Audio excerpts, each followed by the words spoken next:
peristiwa G30S pada 1965 ikut menyeret gerakan wanita Indonesia atau Gerwani dalam pusaran pemberangusan Partai Komunis. Sejumlah tokoh Gerwani dihadapkan ke meja hijau.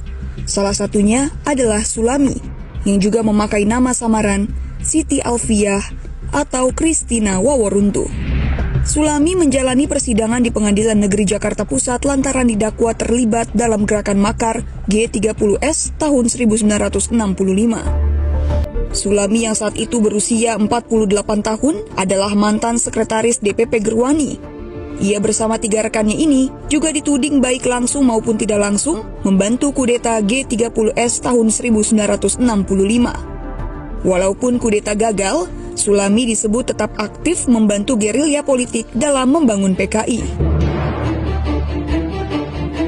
Pada 10 Februari 1975, Sulami menyangkal tuduhan bahwa Gerwani bernaung di bawah PKI. Sulami menjawab pertanyaan Hakim Ketua Sukendro Asmoro dengan menyatakan bahwa ia paham sekali mengenai anggaran dasar Gerwani.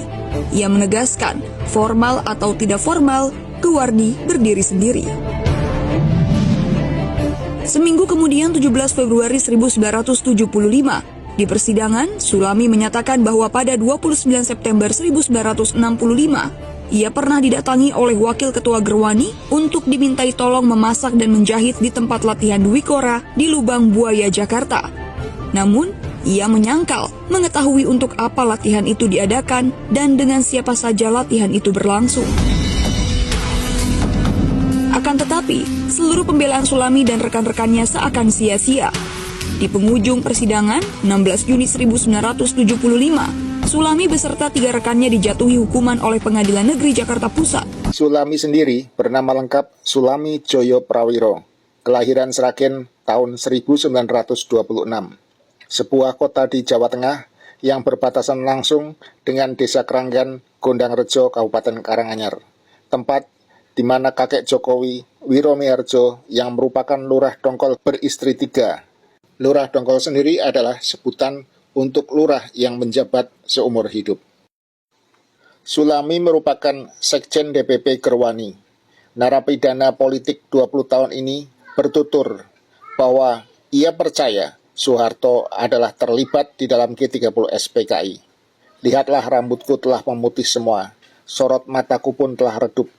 Padahal tengok foto saat aku masih bersalaman dengan Presiden Soekarno di ulang tahunnya tahun 1962.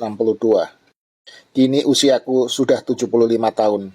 Sekarang aku sedang sibuk dengan Yayasan Penelitian Korban 1965-1966, baik yang sudah mati ataupun yang masih hidup. Itu atas perintah Soeharto, itu bahwa betul-betul apa yang dilakukan Soeharto itu memang kekejaman yang luar biasa. Seperti ini yang kami bawa ini tulang-tulang kawan. Sisa-sisa yang sudah 32 tahun terpendam.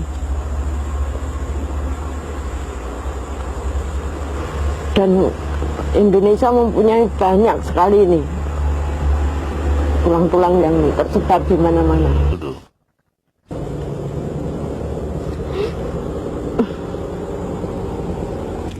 Saya kalau ingat di penjara 40 tahun,